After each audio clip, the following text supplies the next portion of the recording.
Hello बच्चों, last video में हमने जल तरंग तक पढ़ लिया था। आज हम बात करेंगे साउंड प्रोड्यूस्ड बाय ह्यूमंस कि इंसान जो है वो कैसे साउंड प्रोड्यूस करते हैं। बच्चे, ये वाला जो हमारे यहाँ पे पार्ट है इसे कहते हैं वॉइस बॉक्स और लेरिंक्स। ठीक है, आप इसको टच करके देख सकते हैं गले में। The sound is produced by this voice box. ठीक है, आप अपनी उंगलियाँ यहाँ पे रख के देखिए, जो हार्ड बम्प आपको फील हो रहा है वो वॉइस बॉक्स है या फिर लेरिंक्स है। ठीक है, this part of body is known as the voice box. It is at the upper end of wind pipe. Wind pipe आप पिछले चैप्टर्स में पढ़ चुके हैं, जब हमने लंग्स पढ़े थे तो विंड पाइप के ऊपर होता है ये वॉइस बॉक्स। ठीक है, two vocal cords are stretched across the voice box और larynx in such a way that, ये जो हैं ये आपको जो दिखाई दे रहे हैं ये हैं वोकल कॉर्ड्स। इन वोकल कॉर्ड्स के बीच में से हवा अंदर जाती है, जब लंग्स में से हवा वापस यहाँ ऊपर आती है, बाहर आती है। ठीक है, तो ये दोनों जो वोकल कॉर्ड्स हैं ये वाइब्रेट करना शुरू करते हैं, क्योंकि हम पढ़ चुके हैं कि वाइब्रेशन की वजह से साउंड क्रिएट होती है। तो इनकी वाइब्रेशन की वजह से साउंड जो है हम क्रिएट कर पाते हैं, इसलिए हम साउंड प्रोड्यूस करते हैं। ठीक है, when the lungs force air through the slit, इस स्लिट के बीच में से जब एयर को फोर्स करते हैं lungs, the vocal cords vibrate producing sound. Muscles attach to the vocal cords can make the cords tight और लूज। जो इनके साथ में मसल्स अटैच हैं वो इन कॉर्ड्स को लूज या टाइट रख सकती हैं। तो जब जो वोकल कॉर्ड्स हैं वो टाइट और पतली होती हैं, थिन होती हैं, तो तब उस टाइम पे वॉइस की क्वालिटी कुछ और होती है। जब ये लूज होती है तो क्वालिटी साउंड की कुछ और होती है। एक्टिविटी करके देखिए, दो रबर स्ट्रिप लीजिए, उनके बीच उनको एक साथ ऊपर नीचे रखिए और उनके बीच में जो हल्की सी स्लिट है, जो हल्का सा गैप है, उसके अंदर आप फूंक मारेंगे तो आपको साउंड सुनाई देती है। ठीक है, या फिर पेपर को आप ऐसे फोल्ड करके इसके यहाँ पे फूंक मारेंगे तो भी आपको साउंड सुनाई देती है। या फिर जब आप दो पेज ऐसे ले लेते हो, एक पेज के ऊपर एक पेज और उनके बीच में जो छेद है यहाँ पे आप फूंक मारते हो तो आपको साउंड सुनाई देती है। तो इसका मतलब ये है कि जब एयर जो है प्रेशर के साथ इस पतले स्लिट के बीच से निकलती है तो वो साउंड जनरेट करती है, साउंड प्रोड्यूस करती है।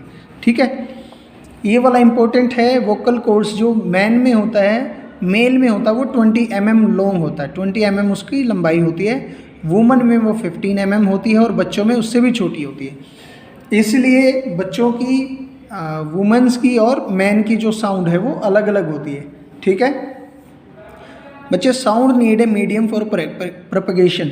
साउंड को ट्रैवल करने के लिए, चलने के लिए मीडियम चाहिए। बगैर मीडियम के साउंड जो है ट्रैवल नहीं करती है। इसके लिए आप एक एक्टिविटी करके देखें। आपके जैसे फ़ोन में आपने एक टम्बलर लिया, ग्लास टम्बलर, पानी, एक खाली गिलास लेना है, कांच का गिलास लिया, उसमें पानी ना हो, उसमें आप अपना फ़ोन रखें और दूसरे फ़ोन से इस पर बेल बजाएं, इस पर रिंग करें, घंटी मारेंगे और तो क्या होगा कि आपको साउंड सुनाई दे रही है। लेकिन जब आपने इसको अपने हाथ से कवर करके और इसमें से आप एयर सक करना शुरू कर दो, खींचना शुरू कर दो, ठीक है, इसकी सारी एयर निकाल दोगे तो आपको साउंड जो है वो कम सुनाई देगी। और अगर इसके अंदर की सारी हवा आपने खींच के बाहर निकाल दी तो इसके अंदर वैक्यूम क्रिएट हो जाएगा। वैक्यूम होता है बच्चे जहाँ पे हवा बिल्कुल भी ना हो तो उसे वैक्यूम कहते हैं। ठीक है, when there is no air left in a vessel, जब किसी वेसल में, किसी कमरे में, किसी जगह पे थोड़ी सी भी हवा ना रहे तो उसे वैक्यूम कहते हैं। तो वहाँ पे जो है साउंड बिल्कुल भी नहीं चलती है, वहाँ पे साउंड सुनाई नहीं देगी। तो जब आपने हाथ रख के उसके ऊपर एयर को सक करना शुरू किया तो आपको एयर जो साउंड है वो कम सुनाई दी। ठीक है, तो इसका मतलब ये है कि साउंड की लाउडनेस डिपेंड करती है मीडियम के ऊपर। मीडियम होगा तो साउंड ट्रैवल करेगी, अदरवाइज साउंड आगे ट्रैवल नहीं करती है। ठीक है, when air has been removed completely from a vessel, it is said that there is a vacuum in the vessel. जब वेसल में से सारी हवा निकाल दी जाती है तो उसे वैक्यूम कहते हैं। The sound cannot travel through a vacuum. तो वैक्यूम में जो साउंड ट्रैवल नहीं कर सकती है। सेम ऐसे ही होता है जब हम अंतरिक्ष में होते हैं, वहाँ पे वैक्यूम होता है बच्चे, तो वहाँ पे हमें एक दूसरे की आवाज़ सुनाई नहीं देती है। ठीक है, अब हम पढ़ेंगे कि मीडियम कौन कौन से हैं, किस किस मीडियम से साउंड ट्रैवल कर सकती है। पानी की एक बाल्टी के अंदर आप एक बेल लेके उसके अंदर बजाना शुरू करें और पानी पे अपना कान रख के ध्यान से सुनेंगे तो आपको बेल बजती हुई सुनाई देगी। स्लो सुनाई देगी लेकिन बजती हुई सुनाई देगी। मतलब पानी के अंदर जो है साउंड प्रोपोगेट करती है। इसका मतलब ये है कि जो मछलियां हैं, वेल्स और डॉल्फिन है, वो पानी के अंदर इसी वजह से कम्युनिकेट करती हैं। ठीक है। अब आपने एक लंबा सा आयरन स्केल ले लिया, मेटल स्केल ले लिया, एक जगह से एक ने कान पे लगा लिया और दूसरे वाले ने उसको ऐसे बजाना शुरू कर दिया तो कान में भी उसको बजने की आवाज़ सुनाई देगी। मतलब मेटल जो है वो भी साउंड प्रोपोगेट करती है, मेटल्स में से भी साउंड मूव करती है। ये एक्टिविटी तो आप करके देखते ही देखते हो। टेबल पे एक साइड में कान लगा लेते हैं, दूसरी साइड से टेबल पे बजाना शुरू कर देते हैं तो आपको आवाज़ सुनाई देती है वहाँ पे। इसका मतलब ये है कि साउंड जो है ट्रैवल कर रही है यहाँ पे भी। तो मतलब ये है बच्चे कि sound can travel through any solid. तो किसी भी सॉलिड में, जैसे ये सॉलिड है, ये वाला सॉलिड है, तो साउंड सॉलिड में ट्रैवल कर सकती है, गैसेस में ट्रैवल कर सकती है, मतलब एयर जो है गैस ही तो है, और वाटर में भी ट्रैवल कर सकती है। और ये टॉय टेलीफोन तो बना के देखा होगा, ये भी नहीं बनाया तो बच्चे ये तो बना के देखना चाहिए, सब बनाते हैं इसको। 2 ग्लासेस लो, ग्लासेस में जो नीचे से छेद करके और एक पतली सी तार बांध दो, चाहे थोड़ी सी लंबी भी हो, 5-10 मीटर की। एक साइड से बोलो, दूसरे साइड से कोई दूसरा सुन रहा होगा तो उसको साफ सुनाई देगा। ठीक है। तो इसका मतलब ये हुआ कि जो साउंड है वो स्ट्रिंग से भी ट्रैवल करती है। और इसी के बेस पे आज के जो फ़ोन बनाए गए, टेलीफोन्स जो बनाए गए थे वायरिंग वाले, जो घरों में पहले होते थे, वो इसी के बेस पे बनाए गए थे। We have learn so far that vibrating objects produce sound. हम पढ़ चुके हैं कि जो वाइब्रेटिंग ऑब्जेक्ट्स होते हैं वो साउंड क्रिएट करते हैं। And it is carried in all direction in a medium.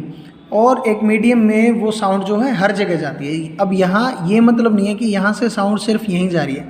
आप कहीं पे भी इस टेबल पे कान रख के सुनोगे, आपको हर जगह साउंड सुनाई देगी। तो मतलब ये है कि साउंड हर डायरेक्शन में जो है मूव कर रही है।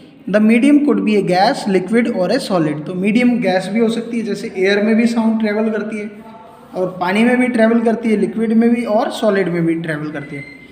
अब बात आती है कि हम सुनते कैसे हैं, हमें कैसे सुनाई देता है। How we can hear sound. So we can hear the sound through our ears. हम अपने कान से सुनते हैं, सबको पता है। व्हेन साउंड एंटर्स ईयर, जब हवा कान के अंदर, साउंड जो है कान के अंदर जाती है, it travel down a canal at the end of which there is a thin stretched membrane, it is called the ear drum.